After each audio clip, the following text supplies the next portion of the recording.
Selama ini Gibran dikenal sebagai tokoh yang lugas dan tegas dalam menghadapi penyelewengan dan penindasan di wilayahnya. Gibran memang melarang keras adanya pungli meskipun jumlahnya sedikit. Gibran juga terkenal dengan sikapnya yang toleran terhadap semua umat beragama. Dia tidak mau membiarkan ormas keagamaan yang tengil besar kepala. Belum lama ini ada kasus penyegelan 2 gereja di Solo oleh ormas. Tidak jelas tuh nama ormasnya apa. Menurut saksi mata, orang-orang itu menumpang pawai untuk memperingati bulan Dzulhijjah di Solo. Tiba-tiba saja mereka memasang spanduk dan menyegel bangunan yang dijadikan gereja. Ketika Gibran tahu ada kejadian itu, dia segera mencopot segel tersebut dan menemui pendeta untuk membahas persoalan itu lebih lanjut. Karena alasan tempat itu disegel adalah soal izin yang belum keluar. Anggota ormas menutup 2 rumah ibadah itu dengan memasang spanduk yang bertuliskan penolakan terhadap pengalihfungsian rumah tinggal menjadi rumah ibadah. Gibran telah memberikan saran pada pihak gereja untuk segera melengkapi perizinan agar tidak diganggu lagi.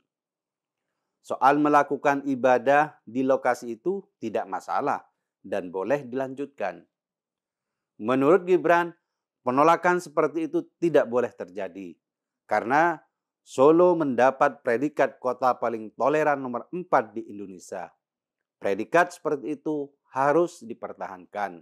Dia juga mengingatkan bahwa Indonesia terdiri dari umat beragama yang beragam.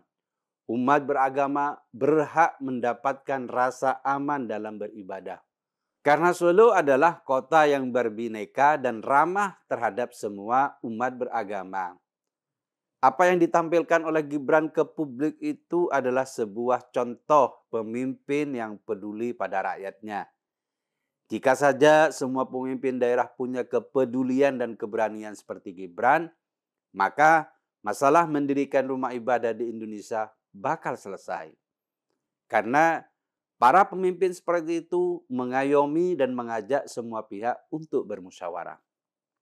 Tapi faktanya banyak daerah yang mempersulit proses pendirian rumah ibadah. Pemimpin di daerah itu tidak berani mengambil keputusan tegas. Mereka takut ditinggalkan oleh kelompok mayoritas. Mereka juga takut jika masalah itu berkembang menjadi liar dan sulit ditangani. Akibatnya, banyak ormas keagamaan yang melunjak. Jumlah mereka sebenarnya kecil, tapi mereka melakukan provokasi pada banyak orang untuk mendukung aksinya. Biasanya dalam kasus seperti itu, kebencian terhadap umat beragama lain dihembuskan sehingga memicu kemarahan banyak orang. Jika kondisinya sudah seburuk itu, akan sulit untuk membela kepentingan minoritas.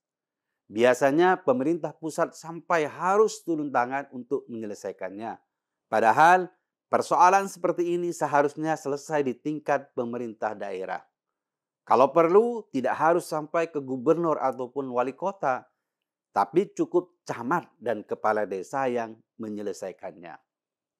Namun biasanya pemerintah daerah di level bawah tidak berani mengambil tindakan dan membiarkan konflik itu semakin membesar. Gibran adalah contoh pemimpin muda yang berani mengambil sikap. Dia mengayomi semua pihak. Sikap Gibran ini yang membuat banyak orang di wilayah lain memimpikan pemimpin seperti dirinya. Sayangnya, tidak banyak politisi yang memiliki sikap seperti Gibran.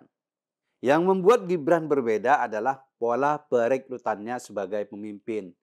Dia memang diuntungkan karena mewarisi popularitas bapaknya, Presiden Jokowi. Tapi bukan karena itu modal Gibran. Sikap dan etos kerjanya juga mirip dengan bapaknya. Tipe orang jujur, peduli pada rakyatnya. Gibran muncul ke panggung politik benar-benar tanpa tercemari oleh lingkungan politik kita yang cenderung keruh. Dia adalah pemuda idealis yang memiliki banyak rencana untuk mengembangkan wilayahnya. Solo memang memiliki banyak masalah yang sulit diselesaikan. Tapi sebagai politisi baru, Gibran mampu menyelesaikan masalah itu satu persatu tanpa harus menyinggung pihak-pihak lain di Solo. Dari Gibran kita belajar, pemimpin yang baik dilahirkan dari lingkungan yang jernih, minimal dari keluarga yang memiliki karakter unggul dan teladan seperti keluarga Jokowi. Gibran tidak hanya mewarisi nama besar bapaknya, tapi juga sikap dan karakter yang telah meresap dalam dirinya. Semoga banyak pemimpin yang berani bersikap tegas dan toleran seperti Gibran di Indonesia.